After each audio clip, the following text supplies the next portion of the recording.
Dear students and dear friends, बहुत बहुत स्वागत है अपने चैनल पोलिटिकल साइंस एसबीएम में। मैं विकास, प्यारे साथी। आज हम लोग डीडीयू यूनिवर्सिटी गोरखपुर का जो बीए सेकेंड सेमेस्टर है उसका हिंदी का जो फर्स्ट पेपर है HND 104 उसको सॉल्व करने वाले हैं। और पेपर का नाम है कार्यालय हिंदी और कंप्यूटर का प्रथम भाग। और ये पेपर है आपका पिछले वर्ष का 2022 का। देखिए, इस एग्ज़ाम में जो आपके सेमेस्टर वाइज एग्ज़ाम हो रहे हैं उसमें ये चीज़ है कि लगभग 60 to 70% क्वेश्चंस रिपीटेड होते हैं। तो अगर जितना आप प्रीवियस ईयर क्वेश्चन पेपर को देखेंगे उतना ही आपके लिए ज़्यादा से ज़्यादा लाभ मिलेगा और आप अपने एग्ज़ाम में बेहतर अंक प्राप्त कर सकते हैं। बस थोड़ा सा पिछले 2 वर्षों का क्वेश्चन पेपर सॉल्व कर लेंगे तो आपके लगभग 75+ ऐसे ही नंबर आ जाएंगे। तो ज़्यादा घबराने की जरूरत नहीं है, इधर उधर भटकने की जरूरत नहीं है। आप कहीं से प्रीवियस ईयर के क्वेश्चन पेपर उठाइए, उसको सॉल्व कीजिए। चलिए, और हम लोग लगातार विभिन्न विषयों के भी लगभग प्रत्येक सेमेस्टर का जिसका एग्जाम है उसका भी प्रीवियस ईयर क्वेश्चन अपलोड कर रहे हैं ताकि आपका एग्जाम की तैयारी और बेहतर हो सके। चलिए आगे बढ़ते हैं। HND 104 ये है HND 104 Hindi BA second semester 2022 question paper है। आगे बढ़ने से पहले वही आपसे रिक्वेस्ट है कि प्लीज़ आप चैनल को सब्सक्राइब कीजिए, वीडियो को लाइक कीजिए, अपने दोस्तों में अधिक से अधिक शेयर कीजिए। चलिए पहला क्वेश्चन देखते हैं कि भारत में हिंदी किस वर्ग में है? राजभाषा, विभाषा, लोक भाषा या तकनीक भाषा? तो भारत में जो हिंदी है वो राजभाषा के वर्ग में शामिल है। ठीक, ऑप्शन ए राइट आंसर होगा। क्वेश्चन नंबर 2 है कि भारतीय संविधान में किस अनुच्छेदों में राजभाषा संबंधी प्रावधानों का उल्लेख है? 343 से 51, 434 से 315, 443 से 135 या 334 से 153 तक। तो भारतीय संविधान के अनुच्छेद 343 से लेकर 351 तक में राजभाषा संबंधी प्रावधानों का उल्लेख किया गया है। तो ऑप्शन ए राइट आंसर होगा। क्वेश्चन नंबर 3 है कार्यालय हिंदी की विशेषता है क्या? निर्व्यक्तिकता, असंदिग्धता, तथ्यों में स्वपूर्णता एवं स्पष्टता। ये तीनों ही कार्यालय हिंदी की विशेषता है, तो इसलिए डी राइट आंसर होगा उपयुक्त सभी। अगला प्रश्न है कि हिंदी दिवस कब मनाया जाता है? 11 जून, 14 सितंबर, 18 दिसंबर या 10 अक्टूबर? तो प्रत्येक वर्ष 14 सितंबर को हिंदी दिवस मनाया जाता है। क्वेश्चन नंबर 5 देखिए, सरकारी कामकाज की भाषाओं जो संविधान द्वारा स्वीकृत है, राष्ट्रभाषा, मानक भाषा या राजभाषा या संपर्क भाषा? तो सरकारी कामकाज की जो भाषा होती है उसको हम राजभाषा के रूप में स्वीकार करते हैं, जो संविधान में इसको हिंदी को राजभाषा के रूप में स्वीकार किया गया है। ठीक। क्वेश्चन नंबर 6, परिभाषिक शब्दावली तैयार करने वाली सरकारी संस्था कौन सी है? केंद्रीय हिंदी संस्थान, केंद्रीय हिंदी निदेशालय या वैज्ञानिक एवं तकनीकी शब्दावली आयोग या हिंदी शिक्षण योजना? तो परिभाषिक शब्दावली तैयार करने वाली जो सरकारी संस्था है वो है वैज्ञानिक एवं तकनीकी शब्दावली आयोग। ऑप्शन सी राइट आंसर होगा। अगला प्रश्न देखिए, WWW का पूरा नाम क्या है? आप सभी को पता है, आप अगर कंप्यूटर के थोड़े से भी जानकार हैं, बेसिक ही है ये। तो WWW का पूरा नाम होता है वर्ल्ड वाइड वेब। तो ऑप्शन ए राइट आंसर होगा। अगला प्रश्न है 8, कंप्यूटर का मस्तिष्क किसे माना जाता है? मॉनिटर, CPU, प्रिंटर या माउस को? तो कंप्यूटर का मस्तिष्क आपका CPU होता है, central process unit. Question number 9 है, माइक्रो प्रोसेसर किस पीढ़ी का कंप्यूटर है? चतुर्थ, तृतीय, पंचम या द्वितीय? तो माइक्रो प्रोसेसर जो है चतुर्थ श्रेणी का कंप्यूटर है। ऑप्शन ए राइट आंसर होगा। क्वेश्चन नंबर 10 है कि संविधान लागू होने के समय 8वीं अनुसूची में भाषाओं का समावेश था। यानी जब आपका संविधान लागू हुआ 26 जनवरी 1950 को, तो उस समय जो 8वीं अनुसूची भाषाओं से संबंधित थी उसमें कितनी भाषाएं शामिल थीं?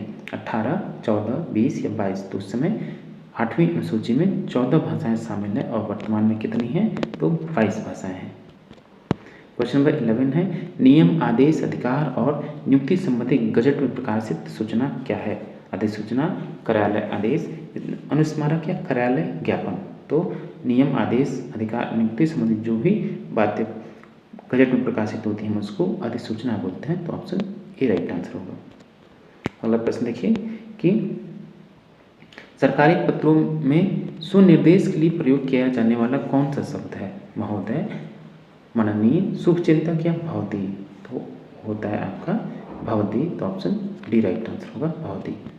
क्वेश्चन नंबर 13 कि भारत सरकार द्वारा शुरू किया गया स्वयं कार्यक्रम किससे संबंधित है?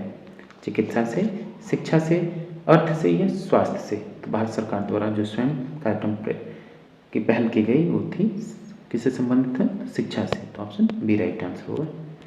क्वेश्चन नंबर 14 कि MS वर्ड क्या है? माइक्रोसॉफ्ट वर्ड क्या है? Word processing program, search engine, pager या हार्डवेयर? तो MS वर्ड आपका वर्ड प्रोसेसिंग प्रोग्राम है। 15 संपादक के नाम में संबोधन के लिए किस शब्द का प्रयोग होना चाहिए? पूजनीय, श्रद्धेय, महोदय या प्रिय? तो उसके लिए महोदय शब्द का प्रयोग होना चाहिए। 16 है इनमें से प्रतिवेदन का मुख्य तत्व क्या नहीं है? प्रतिवेदन संक्षिप्त होना चाहिए, सटीक शीर्षक होना चाहिए, प्रतिवेदन में किसी कार्रवाई की मुख्य बातें होना जरूरी नहीं या विवरण क्रमिक रूप में होना चाहिए। तो प्रतिवेदन में जो मुख्य तत्व नहीं है कि प्रतिवेदन किसी कार्रवाई की मुख्य बातें होना जरूरी नहीं है। तो ऑप्शन सी राइट आंसर होगा। अगला 17 प्यारे दोस्तों, फिर से मैं आपसे रिक्वेस्ट करना चाहूँगा कि अगर अब तक आपने चैनल को नहीं सब्सक्राइब किया है या अब तक आप पहली बार विजिट कर रहे हैं तो प्लीज़ आप जल्द से जल्द चैनल को सब्सक्राइब कर लीजिए, साथ ही वीडियो को लाइक कीजिए और अपने दोस्तों में अधिक से अधिक शेयर कीजिए। इस चैनल के माध्यम से हम लोग BA के जो स्टूडेंट्स हैं उनके सभी के जो प्रीवियस ईयर क्वेश्चन पेपर है और ओल्ड क्वेश्चन पेपर या मॉडल पेपर वो सभी हम लोग अवेलेबल करा रहे हैं ताकि आपके प्रत्येक विषय में अच्छे अंक प्राप्त हो सके। तो आप लगातार चैनल पर विजिट करते रहिए, बने रहिए ताकि आप ज़्यादा से ज़्यादा लाभ आपको मिल सके। चलिए क्वेश्चन नंबर 17 कि कंप्यूटर का जनक कौन है? डार्विन, हॉकिंस, चार्ल्स बेबेज या साराभाई? तो कंप्यूटर के जो जनक हैं चार्ल्स बेबेज हैं। और ये फिर से मैं बता दूँ आपको, तो ये जो आपका पेपर है HND 104 है और ये सेकेंड सेमेस्टर का पेपर है, ठीक। और पेपर है आपका 2022 का।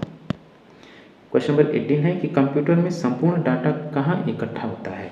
हार्डवेयर में, सॉफ्टवेयर में, मेमोरी में या मॉनिटर में? तो कंप्यूटर में जितना भी डाटा होता है वो मेमोरी में सेव होता है। तो ऑप्शन सी राइट आंसर होगा। क्वेश्चन नंबर 19 भारत का प्रथम सुपर कंप्यूटर कौन सा है? बुद्ध, आर्यभट्ट, परम या अग्नि? तो परम भारत का प्रथम सुपर कंप्यूटर है। 20 देखिए कि हिंदी विकिपीडिया का आरंभ कब हुआ था? 2006, 2003, 2012 या 2014? तो हिंदी विकिपीडिया का जो आरंभ हुआ या शुरू हुई वो 2014 में इसकी शुरुआत हुई। 21 देखिए निम्नलिखित में से किस पत्र को सैंक्शन लेटर कहा जाता है? परिपत्र को, स्वीकृति पत्र को, सरकारी पत्र को या उपयुक्त सभी को? तो उपयुक्त सभी को हम सैंक्शन लेटर कहते हैं। तो ऑप्शन डी राइट आंसर होगा। क्वेश्चन नंबर 22 है उत्तम पुरुष में लिखा गया व्यक्तिगत नाम से संबोधित सरकारी पत्र कौन सा है? परिपत्र, अर्ध सरकारी पत्र, अधिसूचना या कार्यालय आदेश? तो उत्तम पुरुष में लिखा गया व्यक्तिगत नाम से जो भी सरकारी पत्र होता है वो अर्ध सरकारी पत्र होता है। तो ऑप्शन बी राइट आंसर होगा। क्वेश्चन नंबर 23 देखिए कार्यालय हिंदी है, कार्यालय में प्रयुक्त हिंदी, सिनेमा में प्रयुक्त हिंदी, साहित्य में प्रयुक्त हिंदी या उपयुक्त में से कोई नहीं? तो कार्यालय हिंदी वह है जो कार्यालयों में प्रयुक्त की जाती है। तो ऑप्शन ए होगा कार्यालयों में प्रयुक्त हिंदी। 24 कार्यालय हिंदी का उद्देश्य क्या है? तो कार्यालय हिंदी का उद्देश्य होता है कि राजकाज तथा प्रशासन के क्षेत्र में हिंदी का प्रसार करना। तो ऑप्शन सी राइट आंसर होगा। क्वेश्चन नंबर 25 है पारिभाषिक शब्द क्या है? पारिभाषिक शब्द क्या है? सौंदर्य शास्त्र, आवंटन, कार्यालय या विद्यालय? तो पारिभाषिक शब्द आपका आवंटन होगा। तो ऑप्शन बी राइट आंसर है। क्वेश्चन नंबर 26 है पारिभाषिक शब्दावली की क्या विशेषता है? अनेकार्थी होना, पर्यायवाची होना, निश्चित अर्थ होना या उपयुक्त में से कोई नहीं? तो पारिभाषिक शब्दावली की विशेषता यह है कि उसका एक निश्चित अर्थ हो। तो ऑप्शन सी राइट आंसर होगा, निश्चित अर्थ होना। अगला प्रश्न है 27 कि पारिभाषिक शब्द ऐसे शब्दों को कहते हैं जो रसायन, भौतिक, दर्शन, राजनीति आदि विभिन्न विज्ञानों या शास्त्रों के शब्द होते हैं। उपयुक्त कथन किसका है?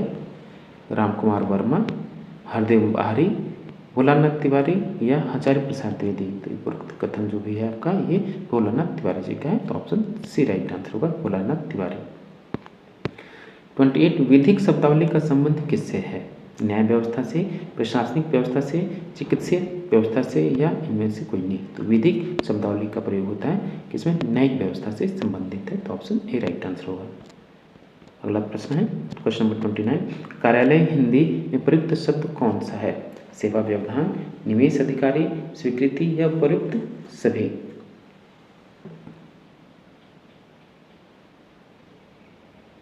तो इसका देखिए कार्यालय हिंदी में जो प्रयुक्त शब्द है सेवा व्यवधान, ऑप्शन ए राइट आंसर होगा।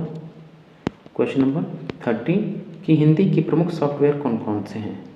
Hindi explorer, pause, Hindi spell checker या प्रयुक्त सभी? तो हिंदी के जो प्रमुख सॉफ्टवेयर हैं तीनों हैं, ठीक, तो प्रयुक्त सभी राइट आंसर होगा। क्वेश्चन नंबर 31 सॉफ्टवेयर के प्रकार कौन कौन से हैं?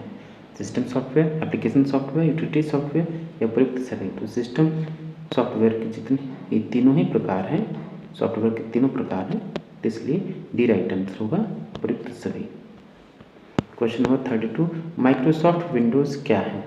Operating system, control panel, font, इनमें से कोई नहीं? तो माइक्रोसॉफ्ट विंडोज जो है ऑपरेटिंग सिस्टम है, तो ए राइट आंसर होगा। क्वेश्चन नंबर 33 पारिभाषिक शब्दों के निर्माण की प्रक्रिया के लिए क्या आवश्यक है?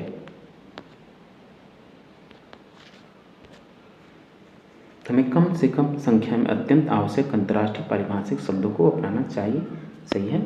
उसमें उनमें ध्वनि आदि का हेरफेर हमारी भाषा के अनुसार होना चाहिए, ठीक। उनसे नए शब्द हिंदी या दूसरी भाषाओं के व्याकरण के अनुसार होना चाहिए, ठीक है। इसका राइट आंसर होगा डी प्रयुक्त सभी। क्वेश्चन नंबर 34 देखिए पारिभाषिक शब्दों के निर्माण के लिए क्या आवश्यक है? सृजन, ग्रहण और संचयन एवं अनुकूलन तीनों ही आवश्यक है, तो इसलिए इसका राइट आंसर डी होगा प्रयुक्त सभी। क्वेश्चन नंबर 35 है उपसर्ग से निर्मित पारिभाषिक शब्द है अधिकार, अधिक्रमण, उप मंत्रालय या प्रयुक्त सभी? तो इसका राइट आंसर होगा डी प्रयुक्त सभी। 36 देखिए अर्ध पारिभाषिक शब्द है, इसमें से कौन सा अर्ध पारिभाषिक शब्द है? जिन शब्दों में कोई तकनीकी पक्ष समाहित नहीं होता, ऐसे शब्द जिनका प्रयोग सामान्य अर्थ में होता है, या वे शब्द जो सामान्य पारिभाषिक शब्दों के बीच शब्द होते हैं। इसका राइट आंसर होगा ऑप्शन सी, ठीक, वे शब्द जो सामान्य पारिभाषिक शब्दों के बीच होते हैं। 37 प्यारे दोस्तों फिर से गुजारिश है, अगर अब तक आपने चैनल को सब्सक्राइब नहीं किया है या पहली बार विजिट कर रहे हैं तो जल्दी से जल्दी आप सब्सक्राइब बटन को क्लिक कीजिए और साथ ही बेल आइकन को भी प्रेस कीजिए और वीडियो को लाइक करना न भूलें और अपने दोस्तों में अधिक से अधिक शेयर कीजिए। और ये जो पेपर है आपका BA सेकेंड सेमेस्टर हिंदी का जो फर्स्ट पेपर है HND 104 और ये 2022 का क्वेश्चन पेपर है, ठीक। पारिभाषिक शब्दावली की क्या विशेषता है? क्वेश्चन नंबर 37 है विशिष्ट क्षेत्र में विशिष्ट अर्थ के व्यक्ति, अर्थ की सुनिश्चितता, मूल्य या ऋण होना। तो इसकी विशेषता तीन होंगी, तो डी होगा उपयुक्त सभी। 38 देखिए कार्यालय हिंदी का उद्देश्य क्या है? बहुसंख्यक प्रत्यक्ष शासन की नीतियों को सहज रूप से पहुंचाना, ठीक, ये भी उद्देश्य है। समान नागरिक को उसके अधिकारों के प्रति जागरूक करना, ठीक, शासन और जनता के बीच संबंध स्थापित करना, ठीक, तीनों ही उद्देश्य कार्यालय हिंदी का है, तो ऑप्शन डी राइट आंसर होगा उपयुक्त सभी। 39 देखिए समास से निर्मित पारिभाषिक शब्द है ग्राम पंचायत, आकाशवाणी, सहकारी बैंक या उपयुक्त सभी? तो समास से निर्मित जितने भी तीनों शब्द हैं क्या है? पारिभाषिक शब्द हैं, तीनों में ही समास है, तो ऑप्शन डी होगा उपयुक्त सभी। क्वेश्चन नंबर 40 लास्ट क्वेश्चन है संधि प्रक्रिया से निर्मित पारिभाषिक शब्द है जिलाधिकारी, कुलाधिपति, अभ्यावेदन या उपयुक्त सभी? तो संधि प्रक्रिया से निर्मित तीनों ही शब्द हैं, तो डी होगा उपयुक्त सभी। तो प्यारे दोस्तों ये था आपका BA सेकेंड सेमेस्टर का क्वेश्चन पेपर HND 104 और पेपर है आपका 2022 का, ठीक। चलिए और चलते चलते फिर से वही गुजारिश है कि प्लीज़ आप चैनल को सब्सक्राइब कीजिए, लाइक कीजिए और अपने दोस्तों को अधिक से अधिक शेयर कीजिए। थैंक यू फॉर वॉचिंग, मिलते हैं आपसे नेक्स्ट वीडियो में।